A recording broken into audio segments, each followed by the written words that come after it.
CM ಗಾದಿ final ಏನೋ ಆಗಿಬಿಟ್ಟಿದೆ. ಈಗ ಕೆಪಿಸಿಸಿ ಅಧ್ಯಕ್ಷ ಗಿರಿಯೊಂದೇ ಸಸ್ಪೆನ್ಸ್ ಆಗಿದೆ.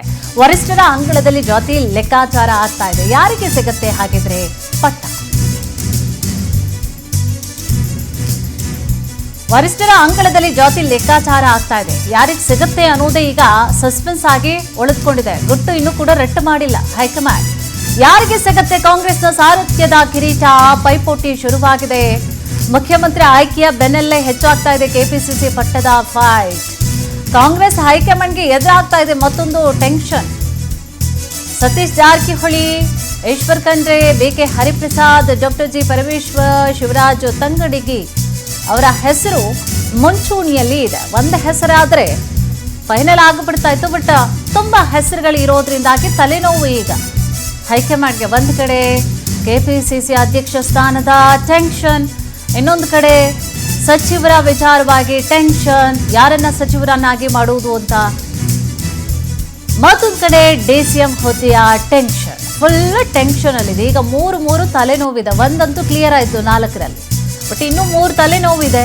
ಸೊ ಹೆಂಗೆ ಕ್ಲಿಯರ್ ಮಾಡ್ಕೊಳ್ತಾರೆ ಅನ್ನೋದು ಈಗ ಹೈಕಮಾಂಡ್ ಮುಂದಿರುವಂತಹ ಪ್ರಶ್ನೆ. ಜಾತಿ ಲೆಕ್ಕಾಚಾರದ ಮೇಲೆ ಅಧ್ಯಕ್ಷರ ಆಯ್ಕೆಗೆ ವರಿಷ್ಠರು ಚಿಂತನೆ ಮಾಡ್ತಿದ್ದಾರೆ. ರಾಜ್ಯದಲ್ಲಿ ಅಹಿಂದ ನಾಯಕನ ಕೆಳಗಿಳಿಸಿರುವಂಥದ್ದು ಹೈಕಮಾಂಡ್. ಈಗ ಕೆಪಿಸಿಸಿ ಪೀಠಕ್ಕೆ ಅಹಿಂದ ನಾಯಕರಿಗೆ ಮಣೆ ಸಾಧ್ಯತೆ ಎನ್ನಲಾಗ್ತಾ ಇದೆ.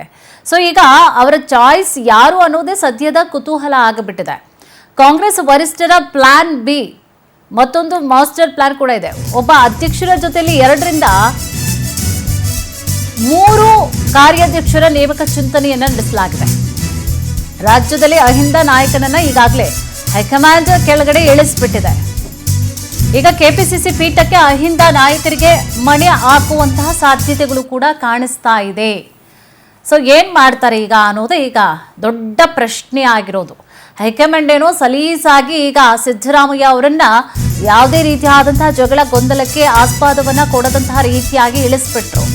ಹೈಕಮಾಂಡ್ ಚಾಯ್ಸ್ ಯಾರು ಅನ್ನೋದೇ ಸದ್ಯದ ಕುತೂಹಲ. ಕಾಂಗ್ರೆಸ್ ವರಿಷ್ಠರ ಪ್ಲಾನ್ ಬಿ, ಮತ್ತೊಂದು ಮಾಸ್ಟರ್ ಪ್ಲಾನ್ ಕೂಡ ಇದೆ. ಒಬ್ಬ ಅಧ್ಯಕ್ಷರ ಜೊತೆ 2ರಿಂದ 3 ಕಾರ್ಯಾಧ್ಯಕ್ಷರ ನೇಮಕ ಚಿಂತನೆಯನ್ನ ಕೂಡ ನಡೆಸಲಾಗಿದೆ.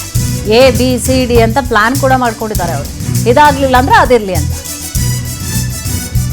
ಇದೇ ಆಧಾರದ ಅಡಿಯಲ್ಲಿ, ಜಾತಿ ಲೆಕ್ಕಾಚಾರದ ಆಧಾರದ ಅಡಿಯಲ್ಲಿ ಲೆಕ್ಕಾಚಾರವನ್ನ ಕೂಡ ಹಾಕಿದ್ದಾರೆ ಕಾಂಗ್ರೆಸ್ನ ಹೈಕಮಾಂಡ್. ಒಬ್ಬರನ್ನ ಇಳಿಸೋದು, ಜೊತೆಗೆ ರಿಪ್ಲೇಸ್ ಮಾಡಬೇಕು, ಆ ಸ್ಥಾನವನ್ನು ತುಂಬಬೇಕು ಅಂತಂದ್ರೆ ಯಾವ ರೀತಿಯಾಗಿ ಲೆಕ್ಕಾಚಾರವನ್ನ ಹಾಕಬೇಕು ಅನ್ನೋದು ಎಲ್ಲವೂ ಕೂಡ ಹೈಕಮಾಂಡ್ಗೆ ಗೊತ್ತಿದೆ. ಸೊ ಈಗ ಒಂದು ಸ್ಥಾನ ಏನು ತೆರವಾಯಿತು, CM ಸ್ಥಾನವನ್ನ ತೆರವಾಯಿತು. ಆ ಸ್ಥಾನಕ್ಕೆ ಈಗ DKಶಿ ಅವರು ಏನು ಕೂತ್ಕೊಂಡ್ರು ಅದೇ ರೀತಿಯಾಗಿ ಅಷ್ಟೇ ಸ್ಮೂತ್ ಆಗಿ ಕೆಲಸ ಆಗಬೇಕು, ಅಷ್ಟೇ ಸ್ಮೂತ್ ಆಗಿ ಕೆಲಸ ಆಗಬೇಕು ಅಂತಲೂ ಕೂಡ ಹೈಕಮಾಂಡ್ ನಿರ್ಣಯವನ್ನ ತಾಳಿರಂತಹ ರೀತಿಯಾಗಿ ಕಾಣಿಸ್ತದೆ. ಇದೇ ಸಂಬಂಧವಾಗಿ ಹೆಚ್ಚಿನ ಮಾಹಿತಿಯನ್ನು ಕೂಡ ನೀಡ್ತಾ ಹೋಗ್ತಾರೆ ನಮ್ಮ ಪೊಲಿಟಿಕಲ್ ಬ್ಯೂರೋ ಹೆಡ್ ಆಗಿರುವಂತಹ ರಾಘವೇಂದ್ರ. ಎಸ್ ರಾಘವೇಂದ್ರ, ಈಗ ಸಾಲು ಪ್ರಶ್ನೆಗಳು ಜೊತೆಗೆ ಇನ್ನೂ ಕೂಡ ಸವಾಲುಗಳು ಹೈಕಮಾಂಡ್ನ ಮುಂದೆ ಇದೆ. ಸೊ ಯಾವ ರೀತಿಯಾಗಿ ಅಳೆದು ತೂಗಿ ಕೆಪಿಸಿಸಿ ಅಧ್ಯಕ್ಷ ಸ್ಥಾನ ಒಂದು ಕಡೆ ಸಂಪುಟ ವಿಚಾರಕ್ಕೆ ಬರುವುದಾದ್ರೆ ಈಗ ಸಚಿವರ ವಿಚಾರವಾಗಿ, ಜೊತೆಗೆ DCM ಹುದ್ದೆ 3 ವಿಚಾರವಾಗಿ ಬಹಳ ತಲೆನೋವಿದೆ. ಹೆಂಗೆ ಅದನ್ನ ನಿವಾರಣೆ ಮಾಡ್ಕೊಳ್ತಾರೆ, ಯಾವ ರೀತಿಯಾಗಿ ಲೆಕ್ಕಾಚಾರವನ್ನ ಹಾಕೊಂಡಿದ್ದಾರೆ, ಏನಿದೆ ಮಾಹಿತಿ? ಕುಸ್ಮಾ, ಇದೊಂಥರ ಸೈನೋಸ್ ಪ್ರಾಬ್ಲಮ್ ಇದ್ದಂಗೆ. ಯಾಕಂದ್ರೆ ಒಂದ್ ಕಡೆ ತಲೆನೋವು ಬಂದ್ರೆ ಅದಕ್ಕೆ ಔಷಧಿಯನ್ನು ತೆಗೆದುಕೊಂಡ್ರೆ ಮತ್ತೊಂದ್ ಕಡೆ ತಲೆನೋವು ಆರಂಭವಾಗುತ್ತೆ. ಆಗ ಈಗ ಕಾಂಗ್ರೆಸ್ ನಲ್ಲಿ ಅದೇ ತರಹ ಸೈನೋಸ್ ಪ್ರಾಬ್ಲಮ್ ಸ್ಟಾರ್ಟ್ ಆಗಿರ್ತಕ್ಕಂಥದ್ದು. ಯಾಕಂದ್ರೆ CM ಸ್ಥಾನದ ವಿಚಾರವಾಗಿ ಸಾಕಷ್ಟು ಗೊಂದಲ ಇತ್ತು. ಸಿದ್ದರಾಮಯ್ಯನವರು ಬಿಟ್ಕೊಂಡು ಕೊಡ್ತಾರ ಇಲ್ವ ಅನ್ನೋದ್ರ ಬಗ್ಗೆನೂ ಸಹ ಪ್ರಶ್ನೆ ಇತ್ತು. ಆದ್ರೆ ಯಾವುದೇ ರೀತಿಯ ತಕರಾರು ತೆಗೆದೇ ಸಿದ್ದರಾಮಯ್ಯನವರು ರಾಜೀನಾಮೆಯನ್ನು ಕೊಟ್ಟು DK ಶಿವಕುಮಾರ್ ಅವರನ್ನ ಶಾಸಕಾಂಗ ಪಕ್ಷದ ನಾಯಕನಾಗಿ ನೇಮಕ ಮಾಡುವ ಮುಖಾಂತರ ಮುಂದಿನ CM ಅಂತ ಘೋಷಣೆ ಮಾಡಲಾಗಿದೆ.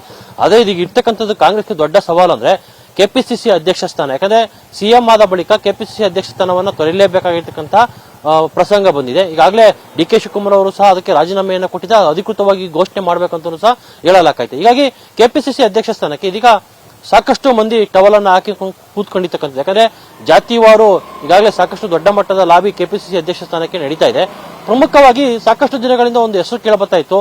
ಏನೋ ಬೆಳಗಾವಿಯ ಸಾಹುಕಾರ ಅಂತಾನೆ ಖ್ಯಾತಿಯಾಗಿರ್ತಕ್ಕಂತಹ ಸತೀಶ್ ಜಾರಕಿಹೊಳಿ ಅವರು ಈ ಬಾರಿಯ ಕೆಪಿಸಿಸಿ ಅಧ್ಯಕ್ಷರಾಗ್ತಾರೆ ಅನ್ನೋದ್ರ ಬಗ್ಗೆನೂ ಸಹ ಸಾಕಷ್ಟು ಚರ್ಚೆ ನಡೀತಾ ಇತ್ತು.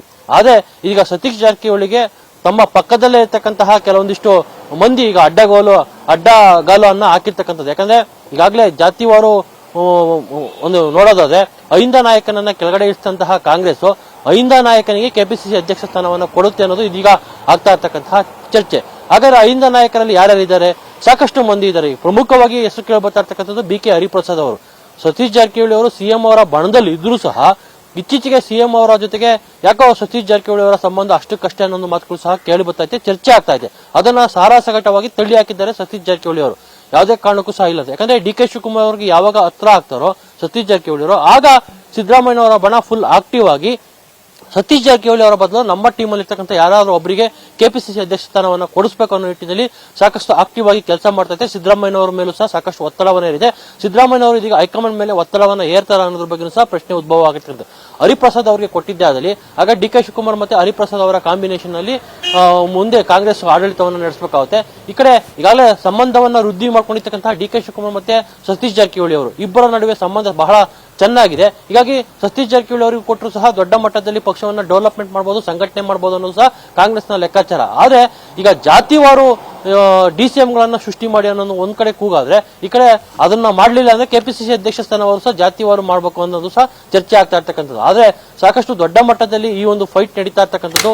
ಪರಮೇಶ್ವರ್ ಅವರು ಸಹ ಇದ್ದಾರೆ, BK ಹರಿಪ್ರಸಾದ್ ಇದ್ದಾರೆ, ಜೊತೆಗೆ ಈಶ್ವರ್ ಖಂಡ್ರೆ ಅಂದ್ರೆ ಈ ರಾಜ್ಯದಲ್ಲಿ ದೊಡ್ಡ ಸಮುದಾಯವಾಗಿರ್ತಕ್ಕಂಥ ಲಿಂಗಾಯತ ಸಮುದಾಯ ಈಶ್ವರ್ ಖಂಡ್ರೆ ಮತ್ತೆ MB ಪಾಟೀಲ್ ಅವರ ನಡುವೆ ಸಹ KPCC ಅಧ್ಯಕ್ಷ ಸ್ಥಾನಕ್ಕೆ ದೊಡ್ಡ ಮಟ್ಟದ ಫೈಟ್ ನಡೀತಾ ಇದೆ.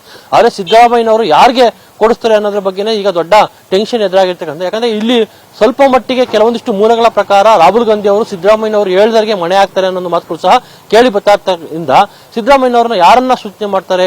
ಈಗಾಗಲೇ ಪರಮೇಶ್ವರ್ ಅವರು ಮೂಲಗಳ ಪ್ರಕಾರ ನನಗೆ KPCC ಅಧ್ಯಕ್ಷ ಸ್ಥಾನ ಬೇಡ, ನನ್ನನ್ನು DCM ಮಾಡಿ ನನಗೊಂದು ಪ್ರಬಲವಾಗಿರ್ತಕ್ಕಂಥ ಖಾತೆಯನ್ನ ಕೊಡಿ ಅನ್ನೋ ಒಂದು ಡಿಮ್ಯಾಂಡ್ ಅನ್ನು ಇಟ್ಟಿದ್ದಾರೆ ಅಂತ ಹೇಳಲಾಗೈತೆ. ಅದಕ್ಕೆ ಹೈಕಮಾಂಡ್ ಯಾವ ರೀತಿ ಸ್ಪಂದನೆ ಮಾಡುತ್ತೆ ಅನ್ನೋದನ್ನ ನಾವು ಕಾದ್ ನೋಡ್ಬೇಕಾಗಿದೆ. ಒಟ್ಟಿನಲ್ಲಿ ಕಾಂಗ್ರೆಸ್ಗೆ ಈಗ ಸೈನಸ್ ಪ್ರಾಬ್ಲಮ್ ಆರಂಭ ಆಗಿರ್ತಕ್ಕಂಥದ್ದು. ಒಂದ್ ಕಡೆ ತಲೆನೋವು ಬಿಟ್ರೆ ಮತ್ತೊಂದ್ ಕಡೆ ತಲೆನೋವು ಬಂದಿದೆ ಅಂತ ಹೇಳ್ಬೋದು. ಕುಸುಮಾ, ಎಸ್, ಥ್ಯಾಂಕ್ ಯು ತಮ್ಮೆಲ್ಲ ಮಾಹಿತಿಗಾಗಿ. ನಾಳೆ DK ಶಿವಕುಮಾರ್ ಸಿದ್ದರಾಮಯ್ಯ ದೆಹಲಿ ಪ್ರವಾಸವನ್ನ ಕೈಗೊಳ್ತಾ ಇದ್ದಾರೆ. ಹೈಕಮಾಂಡ್ ಭೇಟಿ ಮಾಡಿ ಉಭಯ ನಾಯಕರು ಚರ್ಚೆ ಮಾಡಲಿದ್ದಾರೆ. ಎಸ್, ನಾಳೆ ಅಂತಿಮ ತೆರೆ ಎಳೆಯುವಂತಹ ಸಾಧ್ಯತೆ ಇದೆ. ಸಚಿವರ ಲಿಸ್ಟ್ ಏನಿದೆ ಆ ವಿಚಾರ ಸಂಬಂಧವಾಗಿ ಹೈಕಮಾಂಡ್ ಭೇಟಿ ಮಾಡಿ ಉಭಯ ನಾಯಕರು ಚರ್ಚೆ ನಡೆಸಲಿದ್ದಾರೆ. ಉಪ ಮುಖ್ಯಮಂತ್ರಿ ಹುದ್ದೆ ಸೃಷ್ಟಿ, KPCC ಅಧ್ಯಕ್ಷ ಸ್ಥಾನ, ಸಭಾಧ್ಯಕ್ಷ ಸ್ಥಾನದ ಬಗ್ಗೆ ಹೈಕಮಾಂಡ್ ಜೊತೆ ಚರ್ಚೆಯನ್ನ ನಡೆಸಲಿದ್ದಾರೆ. ಸಾಲು ಸಾಲು ಪ್ರಶ್ನೆಗಳಿಗೆ ಉತ್ತರವನ್ನ ಕಂಡುಕೊಂಡು ಬರ್ತಾರ. DK ಶಿವಕುಮಾರ್ ಅವರು, ಸಿದ್ದರಾಮಯ್ಯ ಅವರು ದೆಹಲಿ ಪ್ರವಾಸವನ್ನ ಕೈಗೊಂಡಿದ್ದಾರೆ. ಉಭಯ ನಾಯಕರು ಚರ್ಚೆಯನ್ನ ಕೂಡ ನಡೆಸ್ತಾರೆ ನಾಳೆ. ಹೈಕಮಾಂಡ್ ನಾಯಕರು ಉಪಮುಖ್ಯಮಂತ್ರಿ ಹುದ್ದೆ ಸೃಷ್ಟಿ ವಿಚಾರ, KPCC ಅಧ್ಯಕ್ಷ ಸ್ಥಾನ ವಿಚಾರ, ಸಭಾಧ್ಯಕ್ಷ ಸ್ಥಾನದ ಬಗ್ಗೆ ಹೈಕಮಾಂಡ್ ಜೊತೆ ಚರ್ಚೆಯನ್ನ ನಡೆಸಲಿದ್ದಾರೆ. ಯಾರ್ಯಾರು ಯಾವುದಕ್ಕೆ ಸೂಕ್ತ, ಯಾರಿಗೆ ಹೆಚ್ಚಿನ ಸ್ಥಾನವನ್ನ ಕೊಡಬಹುದು, ಯಾರೆಲ್ಲ ಲಿಸ್ಟ್ ನಲ್ಲಿದ್ದಾರೆ, ನನ್ನ ಲಿಸ್ಟ್ ಇದು, ನಿಮ್ಮ ಲಿಸ್ಟ್ ಇದು ಅಂತ ಹೇಳಿ ಒಬ್ಬೊಬ್ರು ಕೂಡ ಒಂದೊಂದು ಲಿಸ್ಟ್. ಈಗ ಸಿದ್ದರಾಮಯ್ಯ ಅವರು ಒಂದು ಲಿಸ್ಟ್ ಕೊಡುವಂತಹ ಸಾಧ್ಯತೆ, DK ಶಿವಕುಮಾರ್ ಅವರು ತಮ್ಮದೇ ಆದಂತಹ ಬೆಂಬಲಿಗರ ಲಿಸ್ಟ್ ಅನ್ನ ಕೊಡುವಂತಹ ಸಾಧ್ಯತೆ, ಹೈಕಮಾಂಡ್ ಕೂಡ ಒಂದು ಲಿಸ್ಟ್ ಅನ್ನ ಮಾಡ್ಕೊಂಡಿದೆ. ಸೊ ಮೂರೂ ಲಿಸ್ಟ್ ಅನ್ನ ನೋಡಿಕೊಂಡು ಅದರಲ್ಲಿ ಯಾರು ಸೂಕ್ತ, ಹೆಂಗೆ ಅವರು ಸೆಲೆಕ್ಟ್ ಮಾಡ್ತಾರೆ ಅಂತಂದ್ರೆ ಪಕ್ಷಕ್ಕೋಸ್ಕರ ಯಾರು ನಿಷ್ಠೆಯನ್ನ ತೋರಿದ್ದಾರೆ, ತುಂಬಾ ಪ್ರಬಲರಾಗಿದ್ದಾರೆ, ಅವರ ಕ್ಷೇತ್ರದಲ್ಲಿ ತುಂಬಾ ಪ್ರಬಲರಾಗಿರುವಂಥದ್ದು, ಅಥವಾ ನಾಯಕ ಯಾರು ತುಂಬಾ ಸ್ಟ್ರಾಂಗ್ ಅಂತ ಹೇಳಿ ಅನ್ಸುತ್ತೆ, ಹೆಚ್ಚಿನ ಬೆಂಬಲ ಯಾರಿಗಿದೆ, ಜಾತಿವಾರು, ಸಮುದಾಯವಾರು ಲೆಕ್ಕಾಚಾರವನ್ನ ಹಾಕಿ, ಅಥವಾ ಎಷ್ಟು ವರ್ಷಗಳ ಅನುಭವ ಇದೆ ಕಾಂಗ್ರೆಸ್ನಲ್ಲಿ, ಎಷ್ಟು ವರ್ಷಗಳಿಂದಲೂ ಕೂಡ ಪಕ್ಷ ಸಂಘಟನೆಯನ್ನ ಮಾಡ್ಕೊಂಡಿದ್ದಾರೆ, ಬೇರೆಲ್ಲ ನಾಯಕರ ವಿಶ್ವಾಸ ಇವರಿಗೆ ಇದೆಯಾ, ಹೀಗೆ ಎಲ್ಲಾ ರೀತಿಯಾದಂತಹ ಅಂದಾಜುಗಳನ್ನ ಮಾಡಿ ಆನಂತರವಾಗಿ ಹೈಕಮಾಂಡ್ ಕೂಡ ನಿರ್ಣಯವನ್ನ ತೆಗೆದುಕೊಳ್ಳುತ್ತೆ.